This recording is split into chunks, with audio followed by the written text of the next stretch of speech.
Sabi na kasantana ngole saray ni nondoy pamadala lakalak na matakan day singilipon day. Membalete ti kwento na ulutanga lebu kaya ba ni reda ni bol ni bulan na matango ay sabuti ti ko na dua bata na ngawna nindu-indui siya na loma nindu-indui. Ano nanda ulutanga na singa ni kuwa. Kasa dabutal tungaki na mendabaya ngatak na nonday bol ni bula kanda nanda bunau meran indo patatunga na nonday bunau ndorong ada patati ko na lewi ni papa ko sulutu biti kirutuma wakina wirna timo balangi rasa ngatak na bol ni bula kini karua na nonda to wili talanga na sa muri ndo na bol wili bo ne mbag sawati kanira rawan ni lewe tul sanga bulka tul ngane wasa-wasa ya rapa lewe na mai ni bole wili-wili ngo ya sama kiri Italia na bole wili-wili ngo en Singapura buka be apa ngatakan na wili-wili ni bolu taki merawan ni ro kambi bataki na ngarai bini bisi ko me pakasangan di bole bu me ko bitul ko na nonda ve tiku-tiku todo ko na lewe ni lotu o sile lotu pakaristo ni sama kiri na bole wili-wili ke pakaian do binakata nandau ni tuira ras so kim do nandau ni pingarai ni beisiko raw ni banga tekta le wili-wili a me raw ni kilai na kake de adu tiko no lomani bubale na bole wili-wili a tiko kina na wili-wili ni tangane nan dona bubale ne wili-wili ni lewa bita soti na ngone rati ukina bita na ngone rati ukina bita na ngone mbiubulin dole bita na le ni bubale rambuketen dole wakaki na irna ngone susungi lingan dua tuke na fo atina fo mea wakaki na ya rawani tungani mai tuku-tuku weekend na lo meni wasi-wasi le meni mata singa nunda kelatuki na kambali tir na le nunda mata singa popolai talanga ma kambali tir na yanda odi suti na yanda itiko wirana ndawai ba mani adon don ngawna do talangon ni bibina kati raw ni ba ngataki na Facebook me raw webosaki raw ndawai kena ya anda itu kan anda bola ni wili-wili rawan ni bayang atak ya me bibuke non romaro itu non lewi ni mati singa non to mati ke bay bina kati bal sapa do netro kon birin bayang atak na bola wili-wili yo tu na wala ngango ni sama kre ni Singapura buka me bayang atak na liu ni bola liu ni bibolutaki me salabata ke ne mbaki ni besiko kembale qualified taliti ni wili-wili me rani bayang atak nanonda ulutanga do bata enalo menindui-indui sangane ulutanga lele-lengo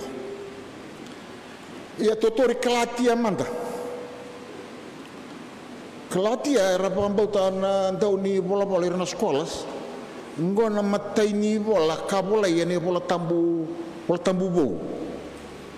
rapambauta ni Rapambot tanandau ni bola ni ngoni matai ni bola kabola ye na bola tambubo ngai muri kata kana bo ngai muri na kospeli ngai muri na bola kedo Paula liundon dua na bola na bola ngona kelatia na kelatia itu mai bio kelatia ko etiko mai teki evita tiko na dana sini bola tambo teki vida tiko na adana kara siro tagi mai mate serangani ada kapatu kai tukinote kyo entolia ngona ni ndoro makamai na ngoni balu sanga mai okati ko ya me Ottoman Empire kembali sa ngona ni balu sarpangara ponu na tui esang telangani bulangi na punongo kalatia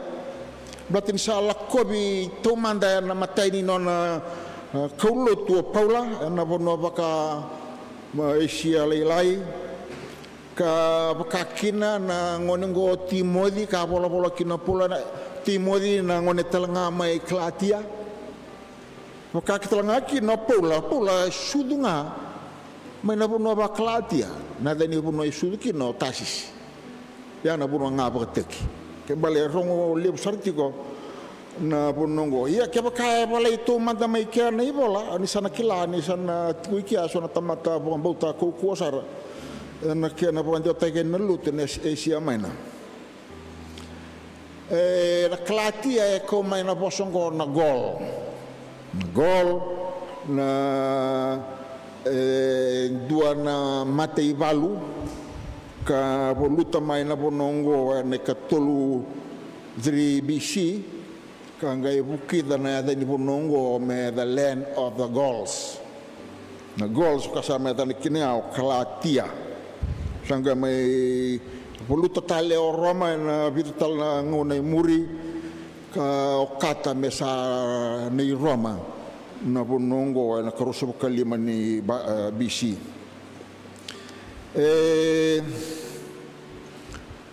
ndoti kuna bonu wa Kalatia sanga ni dona bolutu ndoti kuna bonu wa kwa dona province mbale ne bola ngoi Kalatia sini pondo donu ngama ikina Centenary Church pondo donu mai ikina tambadaka se na bonu na Central Division viti ni tigo kin na bi matro kembali lewu tu na ma lo vi polu tu retigo boli mena bonu ba Kalatia ia sa kai wati ngona mate ni bola ka rona numa na kenan tau ni a bola tu manda na nonda i bola tambu bo na bonu Kalatia na ngona ya era bonu tigo ni bi boli kembali bonu tigo ni tamata bonu ni sota ka ngona tega butai kina lotu ngai le ngarabe ni kina na lotu o Paula sa ratu kina na ciu kembali sa kawati ngona trade routes tingo rasando bila ko bali bertamata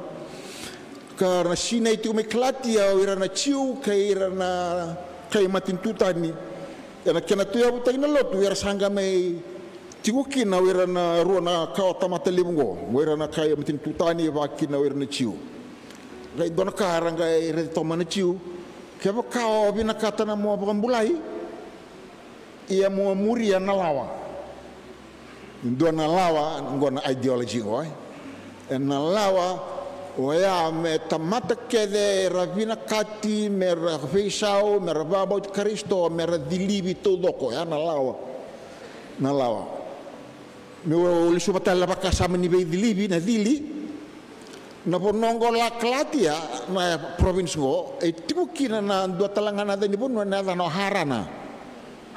gona bonu mai bai tiku kina aprama nimberin lago so bukiana beauty uri oi bitu tamamu ke tinamu kena kake dengan tungori bale ngarabi kalu buleti kota mai aprama bita lako mai bai tiku harana go teki mai kia sanga lago so buke membale na matai ni tamata ya dakaba na bela lati bate kena klo na baka sam ni beli libi aprama Kongo era marora to na Kalatia ora na ciu me Kalatia ena sini rao mamai lotu babo ke ba muria na lawa sini rao ni mai lotu ke ba senga ni dilibi gondor ka sangai bakai senga ni tali tao pula me poi duri nei naki ni bola ingo oya me tukuna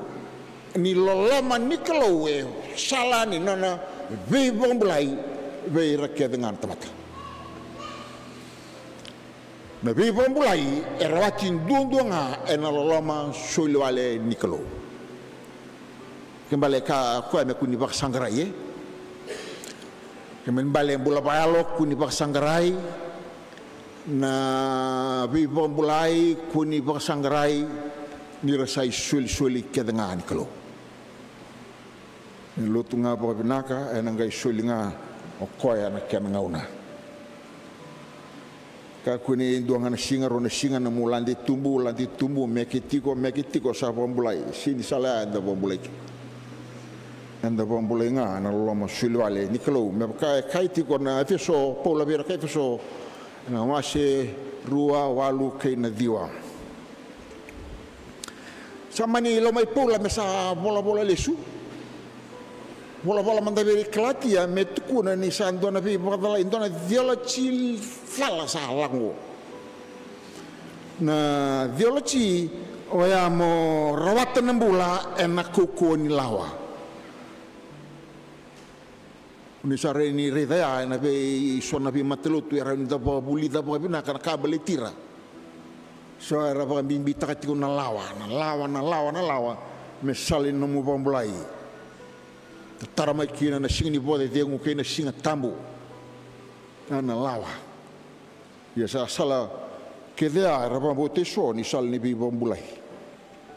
sandai tiungana itu nei Paula anda sa pambulai nga na klati na kena masih rua tikine rosu kandua anda sa pambulai nga na grace alone no loma suele vale nga katumukina indona pe leti na puno klatia ira na chiu ke ira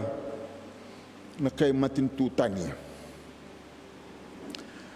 indona yabu ana background ngani klatia usatu kunya indona yabu yang ame utu be kimuni me be nganiti bateke nan rakingo nandun maka be kenda nangonongo anda sa bulatingo nandono buru-buru lebu kinandui ni lotu ndui ni pambauta ndui na baka sama ideology ni balu lago tingo mai toklo lama that's ideology ndui na rai ndui ni rai na ndui ni rai ena bukida na nona paka sama indua me paka tautaki na raya mai nandi na sa so magwir torto na buli ya datala na ideology na ideology ni buli o ya me so maki beiran ngone na candidate truth 1 + 1 = 2 that's truth ana candidate sa nretu na muslim Indonesia na that's the ideology sini ni debi suta kana tininga na ibalu non te ideology ro to mana muslim mai korti mai na Gaza mo ya me kaule bi bondu na matin tu baka Israeli be tu na tuani ke baka be di baka talo Gaza se Palestina ortona Hamas tumba kuni belu te Italia ndo talangonga e ngose de ceasefire tu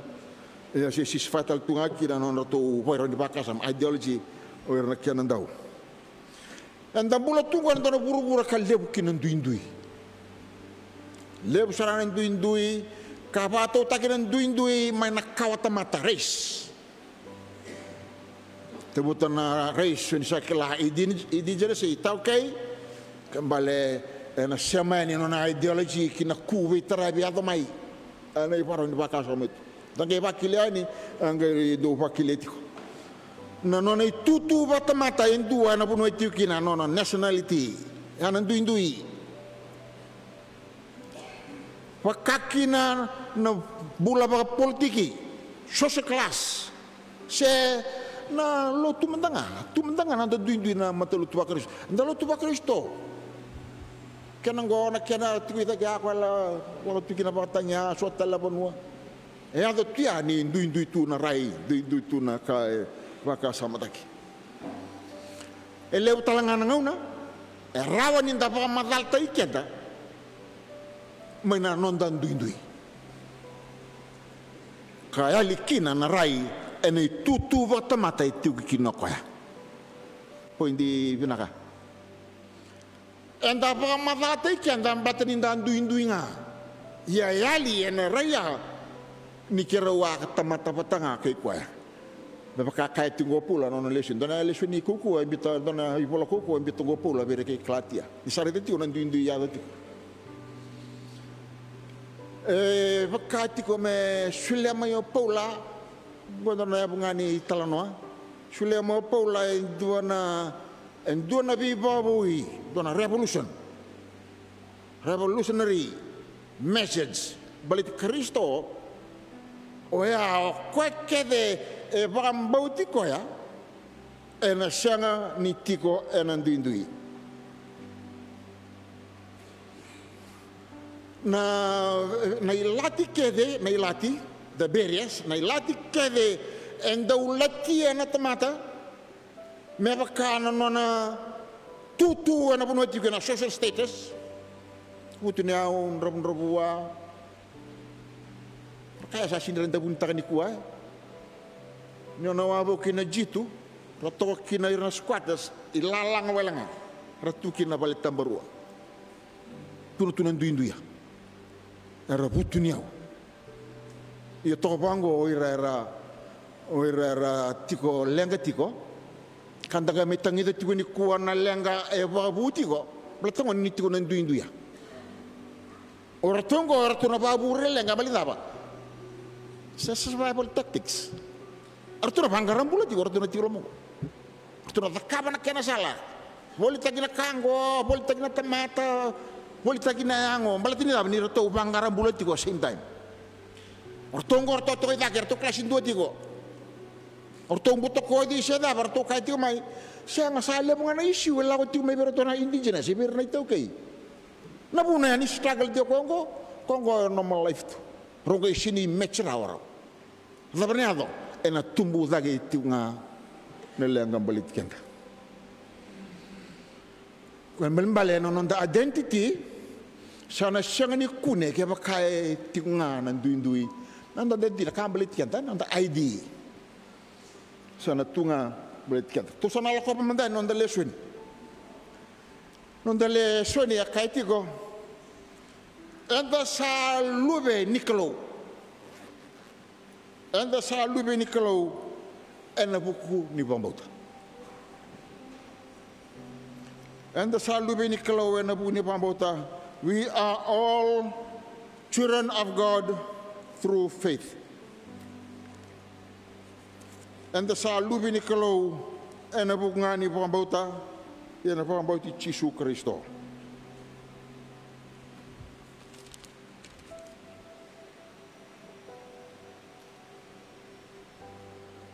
na banggarai ni non identity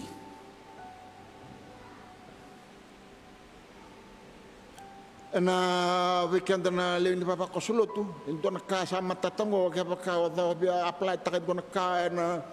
na passport na kakeda na banggarai na numu ID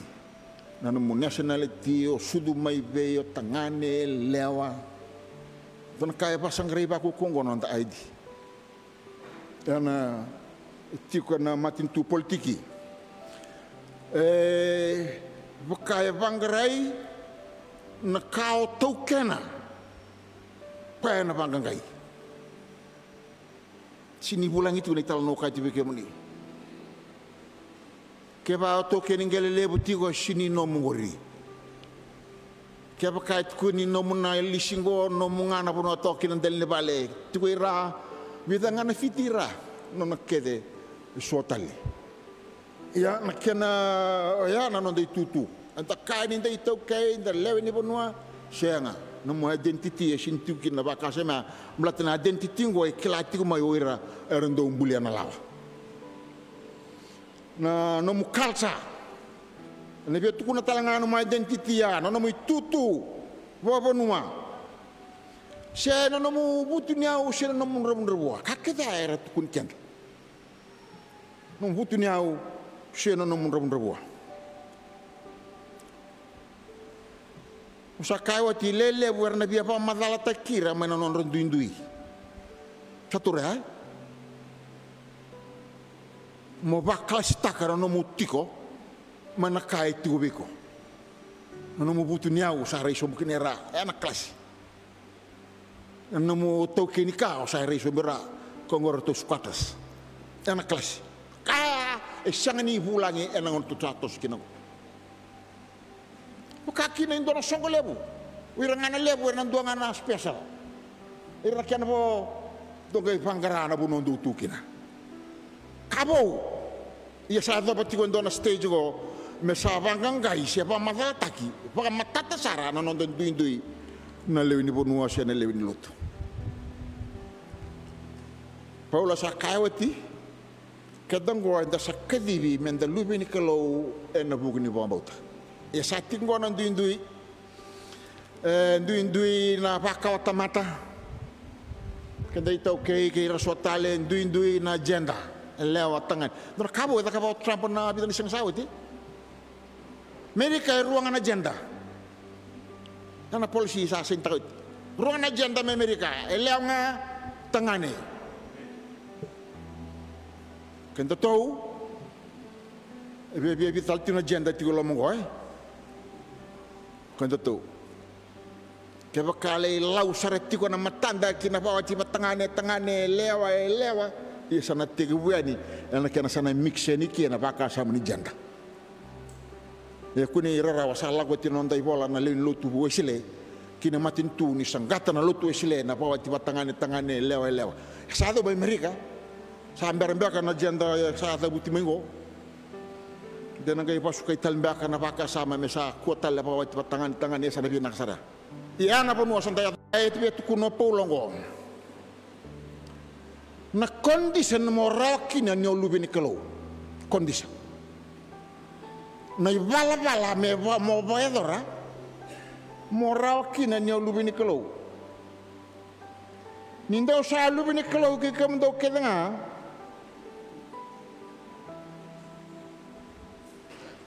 nindo sabang about the Kristo Jesu only through faith in Christ. Na kondisen ni nomurawa ni ko lubi ni kalau. Dan dakilati ko ni siyang ni badalaka. Ni badalaka taki na numumelot. Siyang talanga ni me karawa-rawa. Me automatic nga mo salang nga may wasalubi ni kalau. Na vida ngana singa o lotu kina se vida ngana singa o sule kina nomu soli kina lotu. Not everyone is automatically a child of God. Singa ni kenta kedi. Salang nga may sanda duro. Gondar kami da baka sama taba mumatu o kenda na lotu tikuni kuwa. Kenta kedi ngo singa ni automatic nga da duro nga may apa tamango dona posa kuku ada butuh toco pola beda kayak kornita niko saya dabara na stage ni todo ko nimbula perfection go nang kayak kadikina apa tamango tamai ke mami mai lo malangi me poro ya na masundo timing go na masungo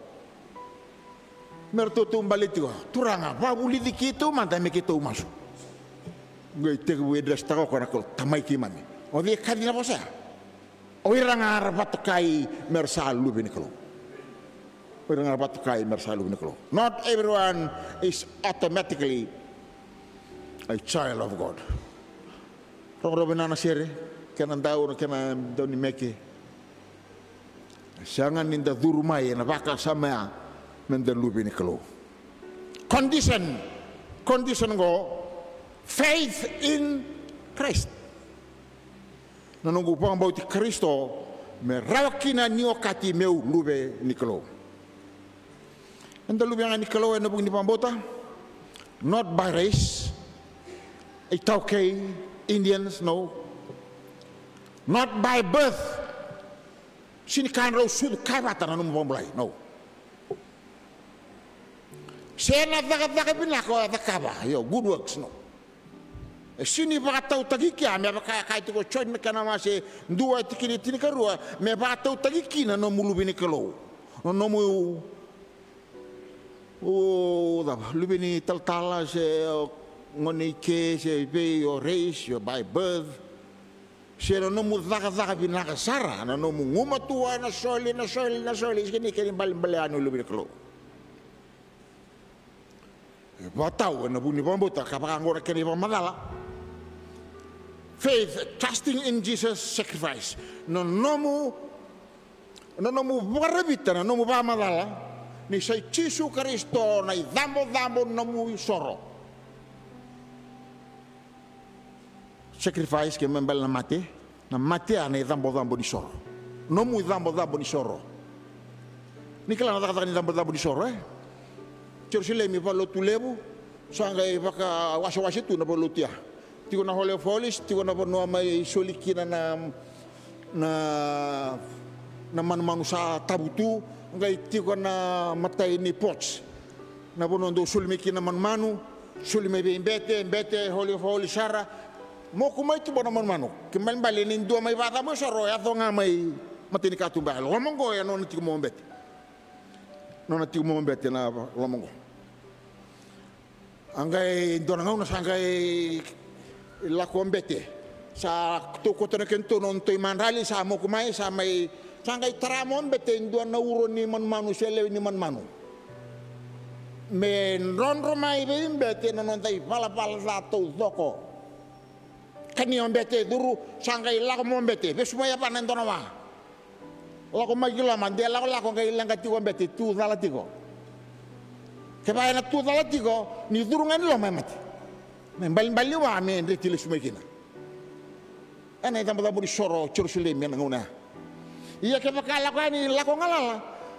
Na tikini manu ko sa lako lamana sabet kuna ni sarawa ni basa sabata ke maina longi tambusara na ibala kedangan tamata. Lako tuma indona nguna. Iya only through Christ sa dambo ni sore ya.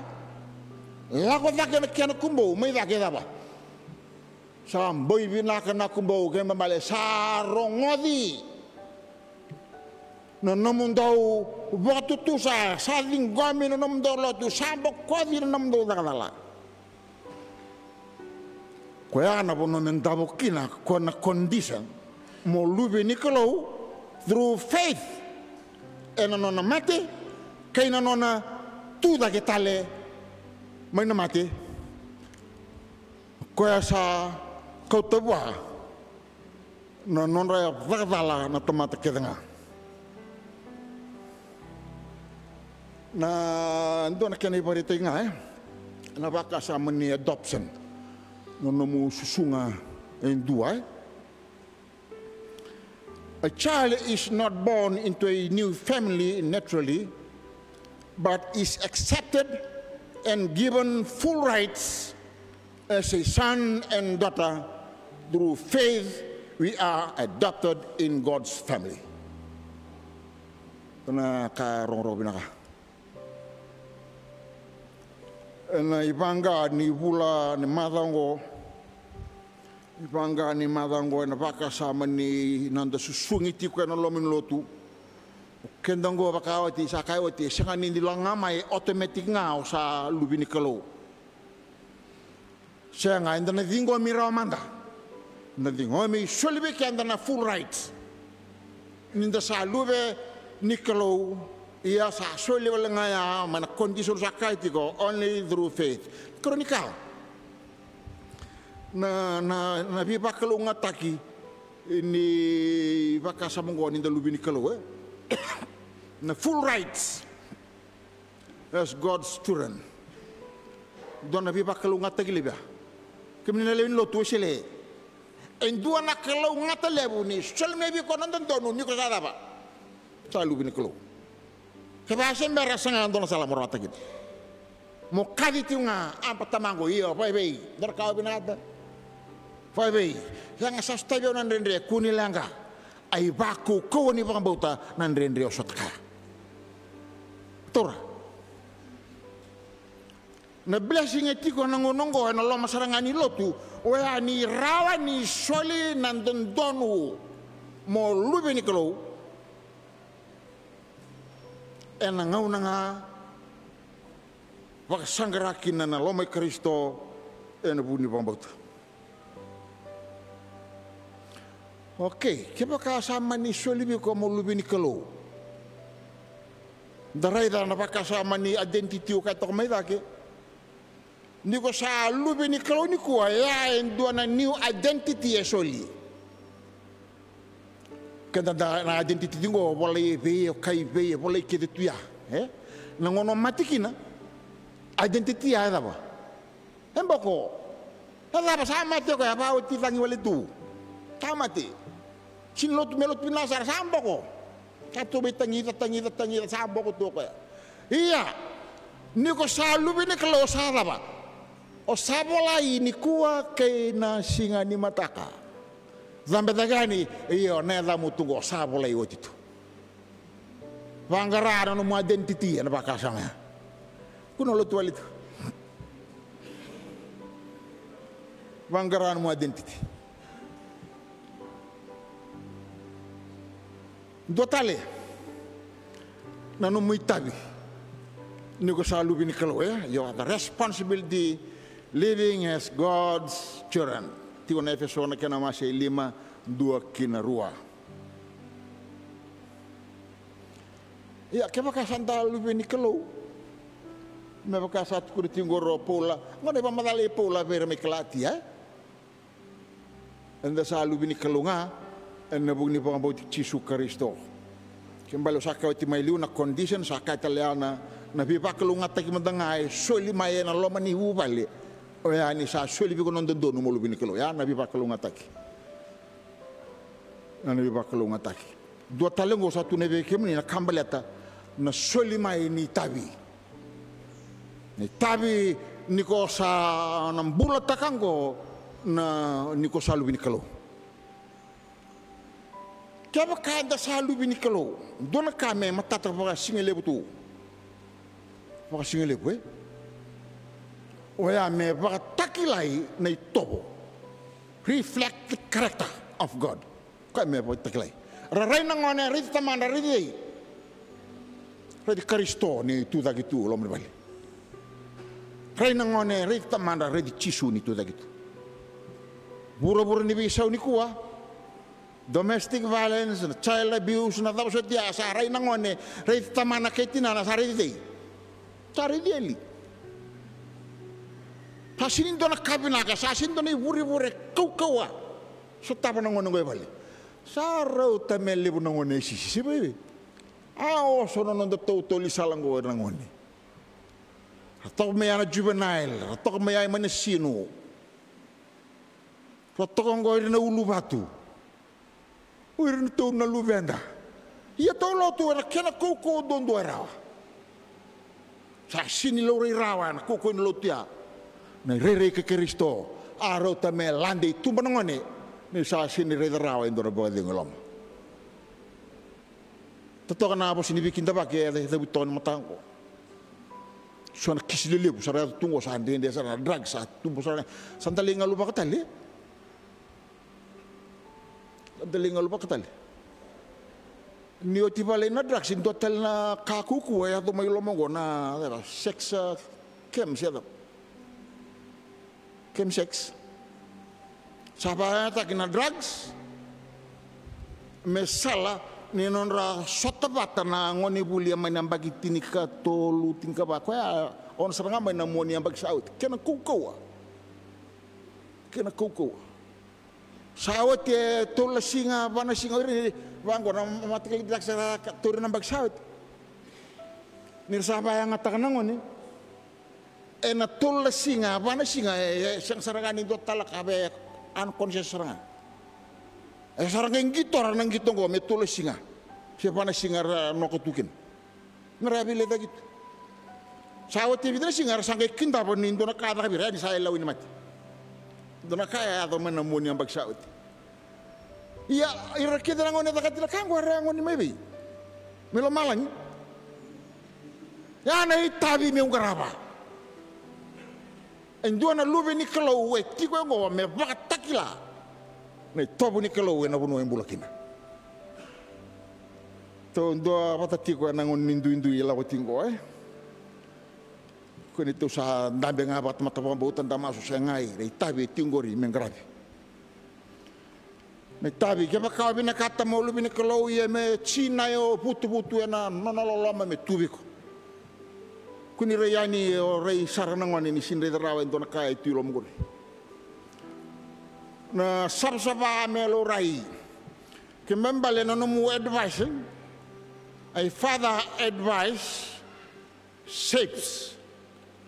no napaka sama ito naman kembali na porno ay bisuta na mindset naman na bakataw na po sa matua isuili ni kinay iya kaya pakai sangan ni ito na po sa mata welawani na vileza kina vero ni raya kangana ka vero no sini sotera ngone ke tama ena bangarata lo ko en do talabonwa ena bodingu ya balila ina pa raun na bakasama embale teman-teman na drag se bangareno ni lalau itaw ni go si be meren retu ni kin ngone santo ni tabilebu sa tunggo mendangarabo kenta de via patokai mendalu ni klo en do tale tiko ne karo so ko bituni tikina ni sai Kristo ando sa pakasulumi kemdo kina we kemdo yan dua sa paipitas taki we Kristo nikla na baptiso na ngono ko kona kene pamadalahan sa pakat kumendo na ideology indui ena bi matalotu ale na kena posa sala ko tiko e vala na kena tume takapati ke mete biuno na uluningone na wai ya vala ya ndonu mo daba mo le vanru mudiani na no to wabule butingo shuba mo tamru mudi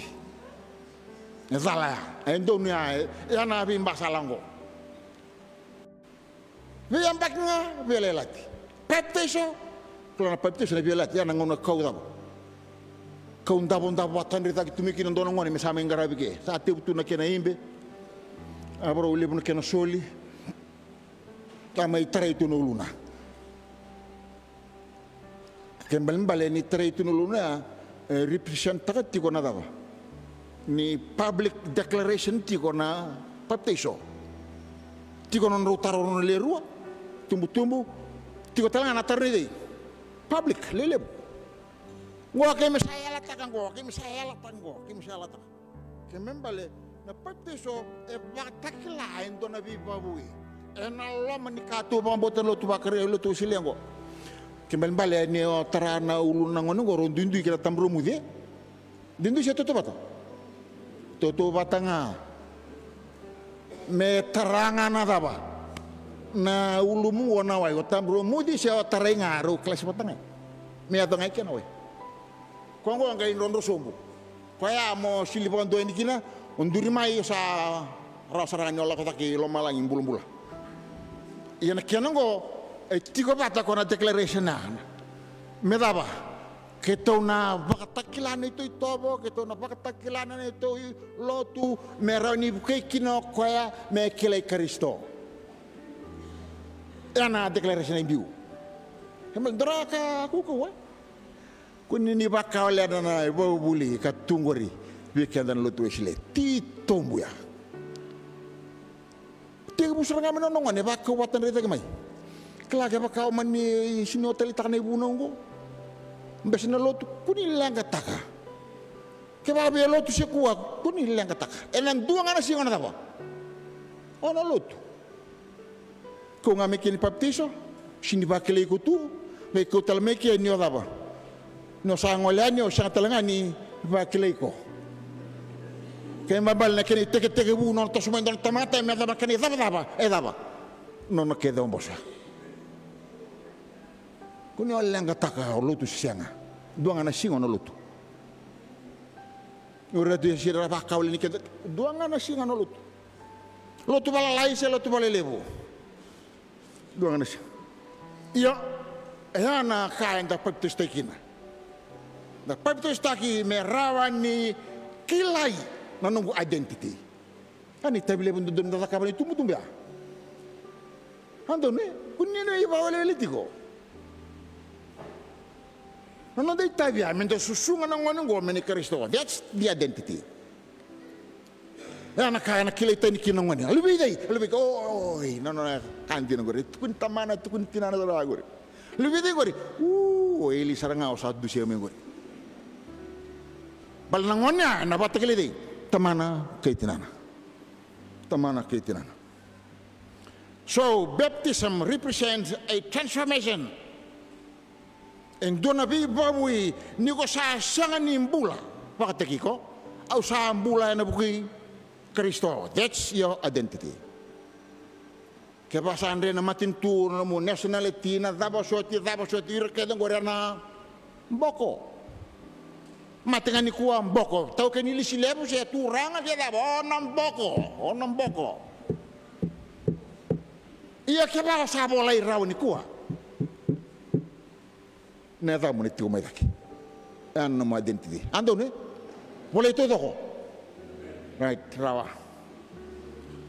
do tale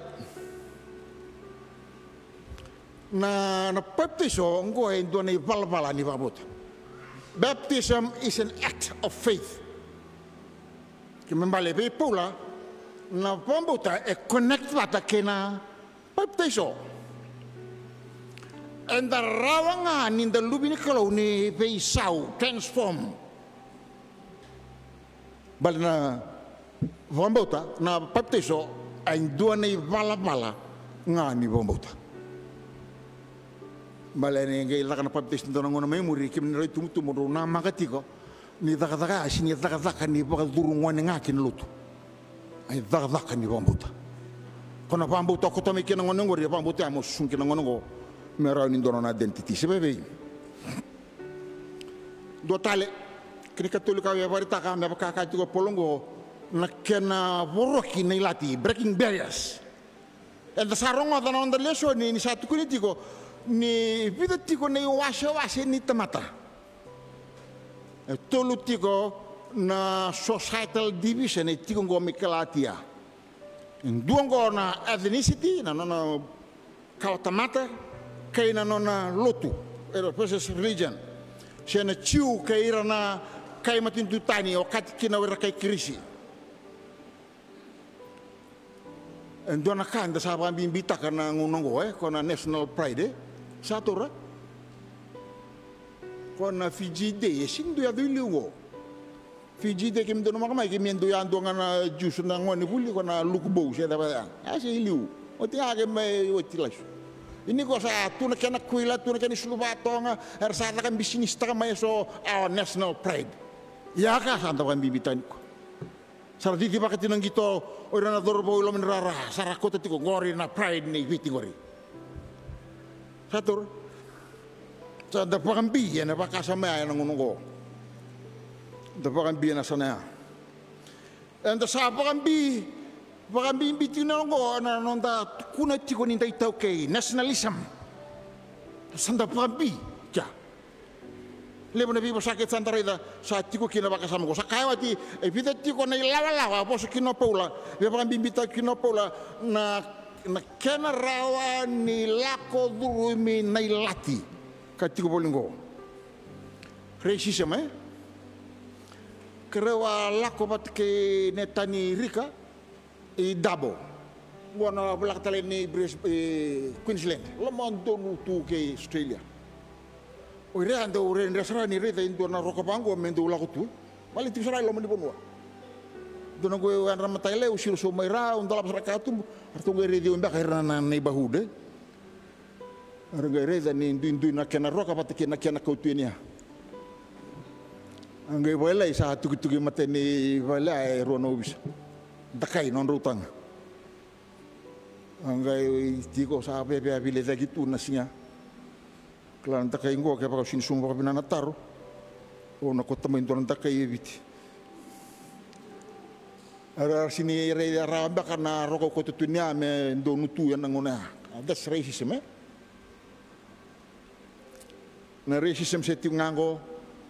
na be bonua kandang gonda sapa kelatu na nonda duindui na pononda tukina na nonda nationalism kango senda wasi tungakina nangonongo na nonda social class me pa ko sa kaiwati e so rambula e so rangalala e so rabutuniao e so ramrabua wa ndona kene patutu pataki ba G2 estate so rantama to kaya banggaran ng bula na bisinga ni sasya ni kuner na buabu lengar na buabu crime to kaya na bultain kamera na survivor sanandua era tukina na tamatabutunio tambarua Rai tunga wango mataki. Rai sombu sasa. Ngona andu yetu. Kuna ka redara tiko Paula, ne kronika redara Paula. Na andu ni nonta ka yau economic inequalities. Na beba andu taki discrimination. Kango se tunga. Ei sanga balangani tu dala tu ndonu tu be kada tamata bombut. En dua tale na kisire do Paula kona kena sangai me lako drumi nan rengo ya na kambrit kena tangani kene leo na gender male and female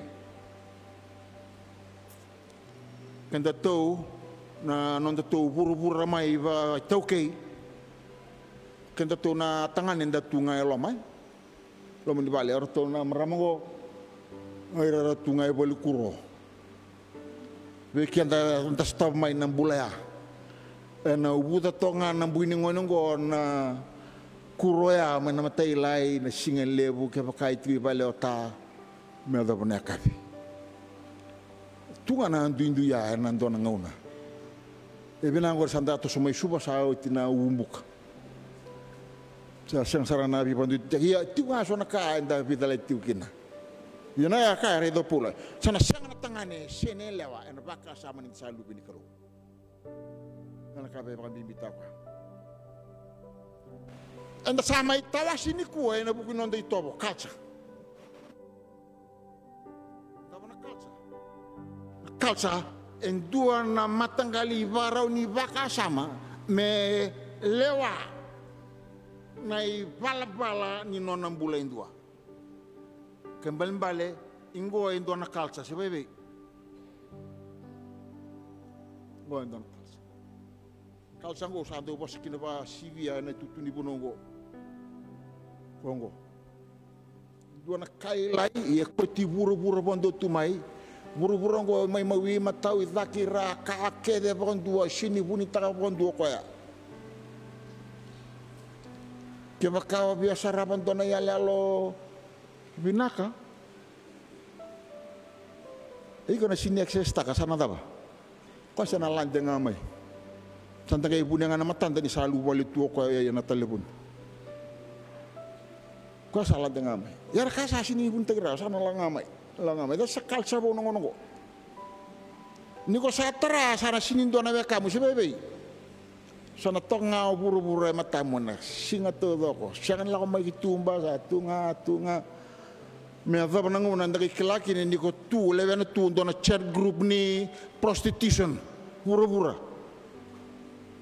tumbu ala ni kwa le drop korubuli drop pick social net se kaba la ko tiko tangane se tamana leo kake de ala ni dito la ko me sarabi tiko na bono lao kina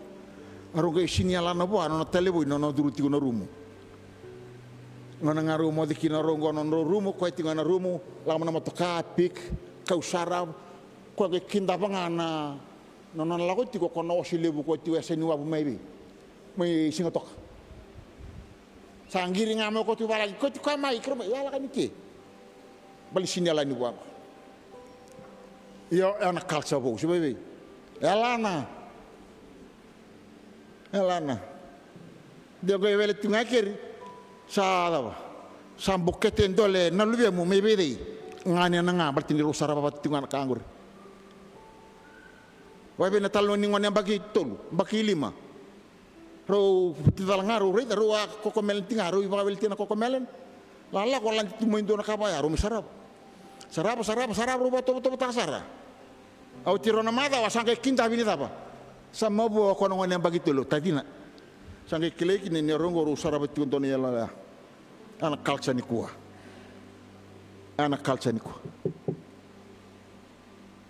catur ana kalsa ni kuwa enda sa tekebu tawasingo ena baka sama buya baka kina nonta politiki kena personal difference enda sa tawasi keda mai bireso mi baka taklabe kemuni na tawasi ni tamata kina kalau samai turum bote lagi kina cisu kote lebi ko ena latiniza samate tuda ketale kagai bor laki na ilati kawasian embete keir na tamata me tondole ay na tamata me rede na klo kembali nan raka tiri mai na kobel tai ngo nan rani non raun dua bata klo ke na tamata dotale o chisu sadurur botalaki ani na social and cultural barriers turu maki kenda mai kira chisu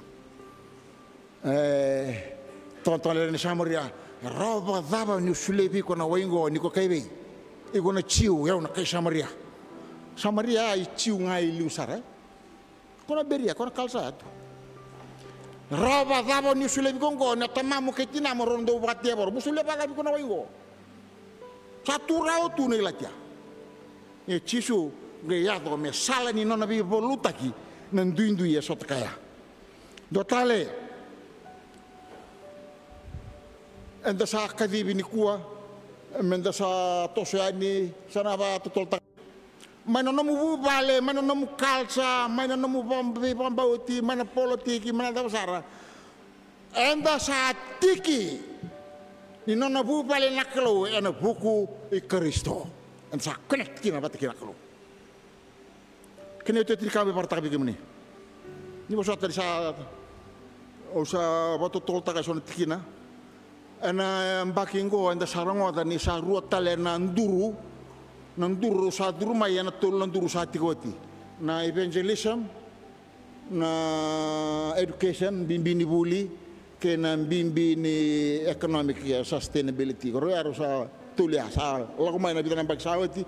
me da bongo ni kuwa anda sarango ti ni sa duru tal mai ro me pakasa ba madala kina nontang kasih lebu na bitan madala sawati sa duru mai na ecumenism sa duru talanga mai na environmental justice ya napakasama ni ecumenism etiko napakasama ngo nang dua bata enangono indui me utini wala kina iba madalango nang dua bata enangono indui enda sakila na lingan lo tuosile kasina ibutu tu na diala chi kaina nona iba buli marwa tanaka binaka moni buli tanano moni nei boli sere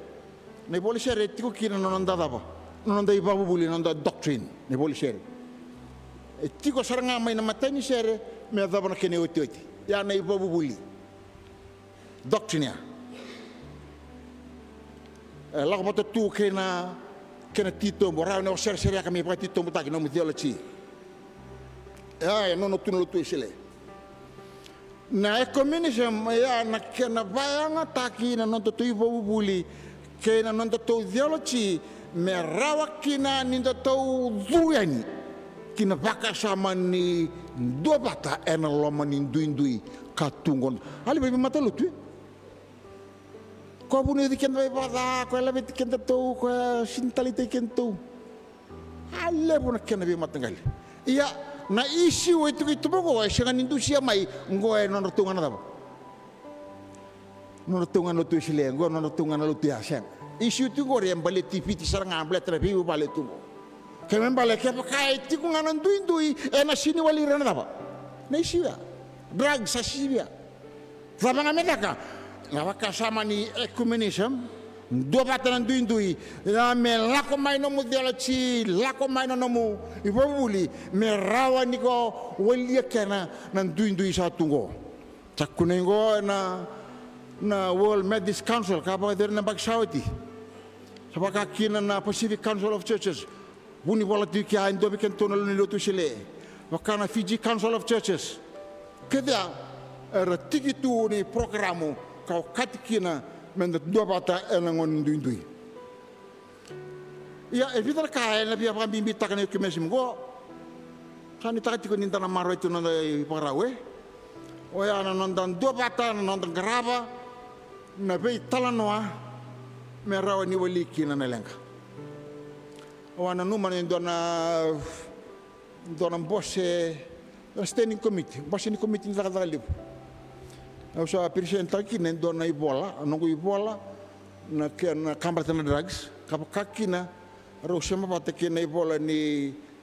não usa crer na bem mata lo tu todo ko, mera mai tiki ni kiana masuk lagi manda senggara na Câmara de Drugs, ya sama ni mai lilitu na nunggu tu ya. Me ndono maka ndona kena committee ia sa ndendengo sa tale orede staba ndona kena committee ia sa tigo na kawai na lomen lo tuisile membala tana kena yado non devi talano kena bi matelo tu na kena gravitigo non do toso giliu non do batatigo na ngon indingo o sa mai tinya na baka samgo na toso giliu the way forward toso giliu me sa pangang kato takimanda na non dapi talano na lewin lutu baka mate singa bosi baka rau bosi bula bou na bosi bula tolu me rawa ni dua ni wali ni kena lore yani na peka e tua politik kanda me dua na social action ni lutu Sare tiko sona kasa itu mo ngore sko bakin nan rebu ai. Anggai bo na drugs relatif apa na drugs. Climate change dona kata-kata le ba bikin timna vida mala saut. Sampai tenggong climate change ala batin. Rau ba na kango mendan dua batana lutu ba Kristo. Italia nan duin na tukina. Mendan dua bau mendan garaba batana itabi mendan to sobate kiliu. Anda salu bini klau na bugini pambauta. Anda sapai to staki na bugini kena babui na lamanda. Sa boteo tine latio Kristo me bakana tuku ni paula era marau na ke klatia ni tumbu na lutu. Ni dava. Ni bondo dulu takibira. Ni pola ni pola ana klatia na kena wasi tolu. Mana rosa buka lima lau sumpu. Au saba ni nui ni tuku sa dabutongo ni rawanin dan dua patah tuani dan nak kena ngerabi nabi karara mabelit kianta. Na tau suka na tau taku nonda volutu na bengo na ni mataka. Ando na masu kim sa po bibina kan kim sa rongo darawa ando ni pamadala menganit na ulutang ang balit ki mami ena singa indai. Dua bata en ngono indui. Kim sa kila na dua bata na bata utenga ene me yokati me kim sa lubi ni kelo ka tu bata tu ken bala ya metamata bomba uti Kristo me rawa ni kaule bikina na nona loma indui kan dua bata ke ki mami na lewin lotu. Kim sa maro tatalangani sa tukuni biki mami endoni bo bulianga kena bo inambula me rawa tu kina ndap kimi batu kai me kimi lubi ni kelo. Misa pateso sa sala elo rekini ki tumba ni bala ni bombota o ni baruta kana kelo. Sa sinin don andre sa tungo. Kim sakila ni ko ni sa tu bati giman. Kim do la bati kemuni ena bingo na kedangan andre. Iya sa ndo umbul na bombota andre. Ina bombota go sarawati don dua ene sul Kristo. Veira RVP suta kana no reparo ni baka sama kena bulan ni singa dentai. Ya na lewe ni tuku do kim sarongo dari singo. Kim sa krea mo ni baka lo ngataka. Kim sa masube kim ni ya na de Yesu Kristo ni mami turanga kay bombula. Amen.